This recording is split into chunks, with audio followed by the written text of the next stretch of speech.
Many people remember that you said that you wanted to select a vice president that had strengths and qualities that you don't have. So what strengths, qualities does Senator Harris have? She has enormous strengths. I wanted someone who was strong and who was ready to be president on day one, and she's ready. And the other thing about Kamala is that when I called her and asked her to be my vice president, I said, and I'd like to ask you what Barack asked of me. I want you to be the last person in the room on every major decision, because I know she'll not be intimidated by the Oval Office. I know she'll not be reluctant to tell me exactly what she thinks. And I know she'll have a perspective different in many cases than mine, just with the nature of who we are and our backgrounds. And that's why I thought it was so important as well to have a woman as vice president. You get the call, the Zoom call. Take us back to that moment. It was an extraordinary, almost surreal. So the call was set up, it was scheduled. I had no idea what the content of the call or the conversation would be. You know, the great thing about Joe, he didn't build up the tension. He immediately said, let's do this. Is the answer yes? The answer is absolutely yes, Joe, and I am ready to work. And, you know, I'm so honored, and I told him that then, and I feel it, to serve with him, to go through not only the campaign with him, but to fight to win this election. I do strongly believe Joe is the person for this moment to lead our country. And I feel very committed to doing everything I can to help him in every way. Your next vice president of the United States, Kamala Harris. Kamala Harris. What? When Senator Kamala Harris was announced as Biden's running mate, girls saw new possibilities. You know, my daughters see themselves in her. And I think for women of color around the country today, they feel seen and heard. She's the child of immigrants. Her mother, a scientist. Her father, an economist. They met and married at grad school in California. Kamala's mother is Indian and her father was Jamaican. But her mother raised her and Maya as black women, because that's what they were. Shamala, Kamala's mother, was one of the leading scientists in this country, if not across the world, you know, for cancer research. She really impressed upon Kamala and Maya to be great. Every school day of the year in Berkeley, the buses move almost 3,500 children across town. Harris was bused beginning in first grade, taken to a predominantly white school where she thrived.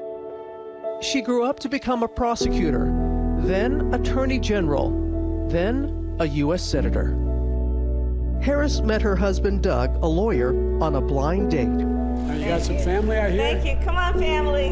Her blended family shows her heritage, and her stepchildren call her Mamala. My mother, who, you know, at the age of 25, you know, gave birth to me at Kaiser Hospital in Oakland, California.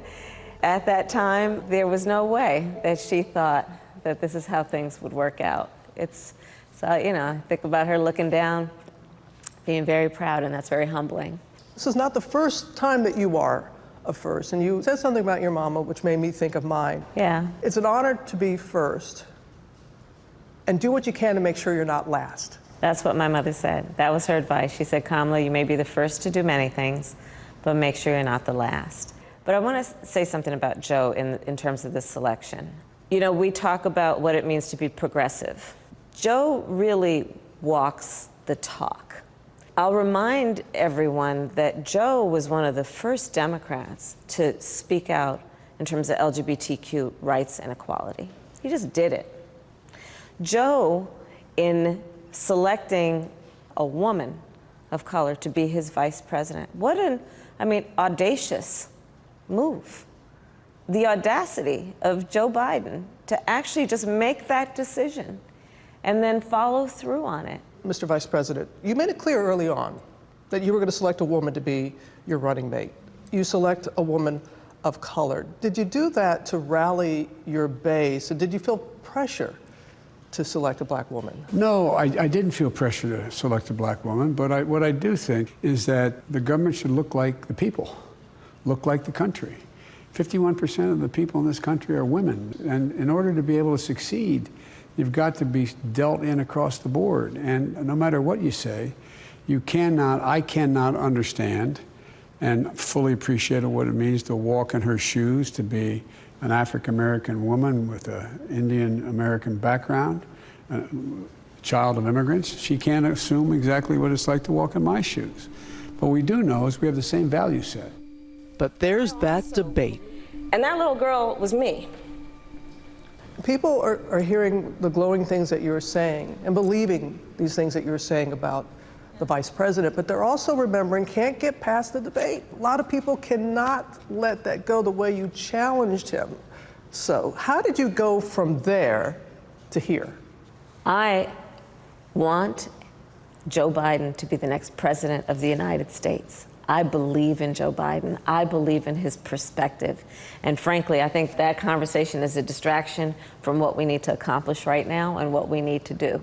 We're looking at a situation where tens of thousands, hundreds of thousands of Americans have died in the last few months, where millions, tens of millions of people have become unemployed. And Joe Biden has not only a plan, but a deeply rooted commitment to take care of folks. And we certainly have one thing in common in this election, in addition to all the policies, which is Donald Trump should not be president of the United States. And so that's where I'm focused. There's a link between these candidates that holds friendship and tragedy. It's Joe Biden's son, Beau. You speak about Beau and how, in essence, he introduced you to Kamala Harris. There's another bond there in that something that many people can relate to, a club that no one wants to belong to, and that's when it comes to cancer and what it can do. You know. And you both lost a loved one. Your mother was a cancer researcher. Yes, she was. And was taken by the disease. Is this a bond also that you all have in sharing? It is, and Joe and I have actually talked about the experience, which is an awful experience that far too many Americans have also experienced. He and I have talked about the trips to the hospital for chemotherapy with your loved one. We talked about, when my mother was sick, there was a doctor who came up to me and said, has anyone talked to you about anticipatory grief? And I'd never heard that term, but it makes perfect sense, which is you are deeply grieving someone you've not yet lost. It is definitely a shared experience. And one thing to add to that point, though, about this election and the shared experience that actually the three of us have, is the issue of the Affordable Care Act. And let's remember that it was Joe Biden with President Barack Obama that made that happen, that brought health coverage to tens of millions of people. And right now, Donald Trump is in court trying to get rid of the Affordable Care Act. And if he's successful, over 20 million people will lose their health coverage. And it strips so many people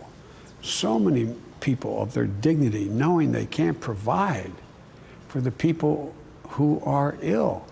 That's not going to happen on our watch. It's just not going to happen no matter what this guy does. Hi, everyone. George Stephanopoulos here. Thanks for checking out the ABC News YouTube channel. If you'd like to get more videos, show highlights, and watch live event coverage, click on the right over here to subscribe to our channel. And don't forget to download the ABC News app for breaking news alerts. Thanks for watching.